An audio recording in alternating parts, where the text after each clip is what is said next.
কোনো উত্তর আসেনি। এত তাড়াতাড়ি উত্তর আশাও করি না আমরা। আবার একই কথা, আমার উপর কোনো চাপ নেই। Thank you. আপনারা কি এমন যোগাযোগ করতে পারবেন যাদের মানে তাদের সাথে যারা আসলেই এ ব্যাপারে কোনো সিদ্ধান্ত দেওয়ার ক্ষমতা রাখে? এনিথিং মোর? নোট ভার্বাল আমাদের মিশনের মাধ্যমে ওদের পররাষ্ট্র মন্ত্রণালয়ে দেওয়া হয়েছে, কোনো উত্তর আসেনি। এত তাড়াতাড়ি উত্তর আশাও করি না আমরা।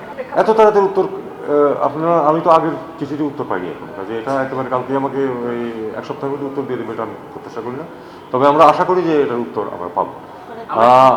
আমরা বলেছি যে যেহেতু তাকে বিচারে দোষী সাব্যস্ত করা হয়েছে, কাজেই তাকে যেন ফেরত দেওয়া।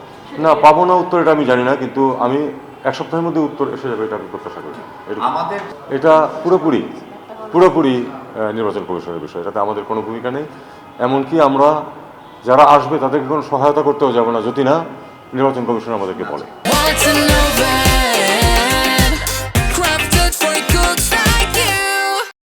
আমি মনে করি না এই কমার্শিয়াল একটা ডিলের উপরে আমাদের সার্বিক সম্পর্ক নির্ভরশীল হবে।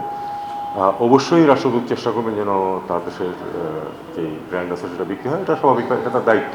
আমি মনে করি যে তিনি তার দায়িত্ব পালন করেছেন, কিন্তু এটা আমি একেবারেই মনে করি না যে একটা কমার্শিয়াল ডিল যেটাতে বাংলাদেশের যেই পরিস্থিতি এবং আমাদের যেই ফ্লিট সাইজ, তাতে করে আমাদের জন্য কোনটা সুবিধা হবে সেটা আমাদের বিশেষজ্ঞরা ঠিক করবে। এটা আমরা মনে হয় না যে আমাদের বিশেষজ্ঞদের মতামতের বাইরে গিয়ে আমরা রাষ্ট্রদূত অথবা অন্যরা কি বলবেন সেটার ভিত্তিতে আমার মনে হয় এটা ঠেকানোর একটাই উপায়, সেটা হলো নিজেদের ঘর সামলানো, এবং সেটা আনফর্চুনেটলি আমার হাতে তো না। কাজে আমি শুধু বলতে পারি, এবং যেটুকু বলেছি এটাই তো সাধারণত সরকারের থেকে কেউ বলে না। আমি কিন্তু স্পষ্টভাবে বলেছি দোষটা আমাদেরকে দেখতে হবে যেন আমরা এরকম মিথ্যা কাগজপত্র না দিই। প্রত্যেকটি দেশে আমাদের এই সমস্যা হচ্ছে শুধু এই কারণে। এটা নিয়ে আমাকে জিজ্ঞেস করে লাভ নেই, এটা আপনি ল মিনিস্ট্রিকে জিজ্ঞেস করেন, এটা আপনি কোর্টকে জিজ্ঞেস করেন। নির্বাচন কীরকম হবে না হবে পরে আমার মনে হয় প্রফেসর ইউনূস স্পষ্ট ধারণা দিয়েছেন। বাকিটুকু নির্বাচন কমিশনের বিষয়, এ ব্যাপারে আমাকে আসলে জিজ্ঞেস করে লাভ নেই। তবে উনি আসলে নির্বাচন উপলক্ষে তারা পাঠাবেন, অবজারভার পাঠাবেন, এবং বাংলাদেশের নির্বাচন খুবই সুষ্ঠুভাবে অংশগ্রহণমূলকভাবে শেষ হবে, এটাই আমরা বিশ্বাস করি। এবং সেখানে তারা এবং আরও অনেকেই ইউ থেকেও আপনারা জানেন যে আসবে, অবজারভাররা আসবে, দেখবে, এবং আমরা আশা করব যে